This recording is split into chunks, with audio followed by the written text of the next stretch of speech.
into a scream out of hell. As I turn the handle, I think about calories, how much heat I'm expending, how much I've taken in today. When you don't put in more than you burn, you start to die. I think, uselessly, about burgers and fries and cinnamon buns, historical delicacies, unthinkable luxuries. 60 seconds later, our firing positions are bristling.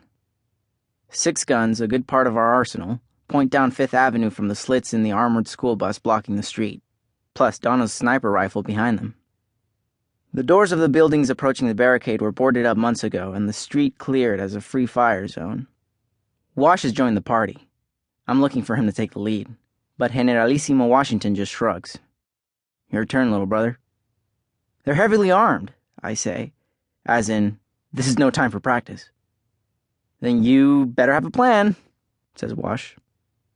Fine. I shoulder my AR-15 and scuttle onto the school bus. Its stuffed leatherette cushions are slashed to pieces.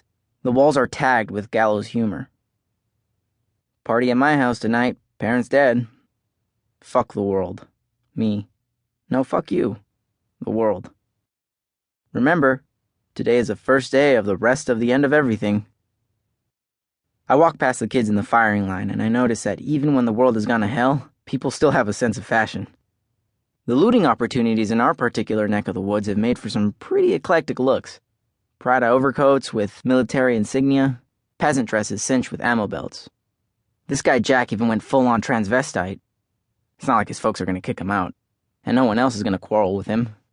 The guy is 6 feet tall and built like the proverbial brick shithouse. Note to self, it would be nice to have a brick shithouse. I remember reading somewhere that the guys in Napoleon's army who did all the dangerous recon missions got kind of flashy and dressed up in all sorts of swag. They called them the advance guard, or the avant-garde. That puts me in mind of these books by Patrick O'Brian, with the lines of men ready by their cannons on the gun decks, and the movie they made with the Australian guy. I think of saying something like, "Steady, lads, await the order." But that sounds lame, so instead I just pat them on the back and give them a slap on the butt, like we're getting ready for the big game. "Hey!" one of the gunners responds when I pat her on the behind. It's that girl, Carolyn, the blonde who used to be kind of a fashionista before what happened. Whoops. Even after the apocalypse, girls don't like to get slapped on the butt. Sorry, I say. Totally non-sexual. I try to say it in a cool, devil-may-care kind of way. She gives me this look like, you're damn right it's non-sexual, but I don't have time to explain. I shimmy into the observation post that Brainbox built in the front passenger seat. There are 10 of them, like Donna said. She has a good eye. All of them male, I think. Getting on in years, maybe 16 or 17. They're in green camouflage, which is totally useless in the city. Their suits are festooned with all these military ribbons and medals and crap. Each one has some sort of school crest over his heart, and little skull patches lined up on their shoulders, like the miniature flags on old fighter planes.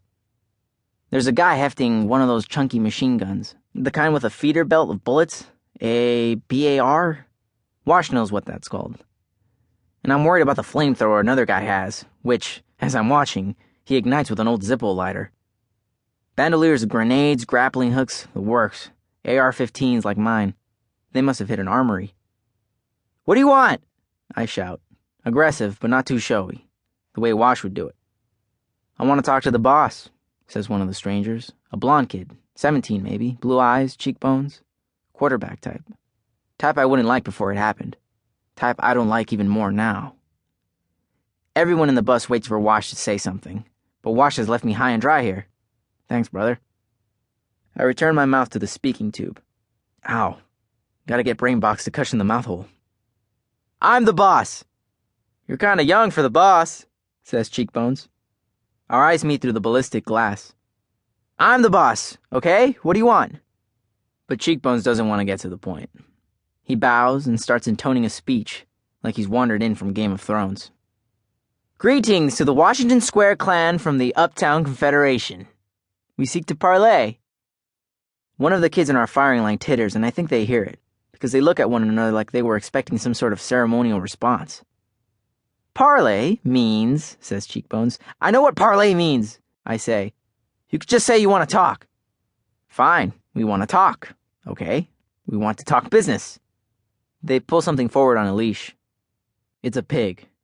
Not a curly-tailed, kids' book cute pig, but a big, stinky porker.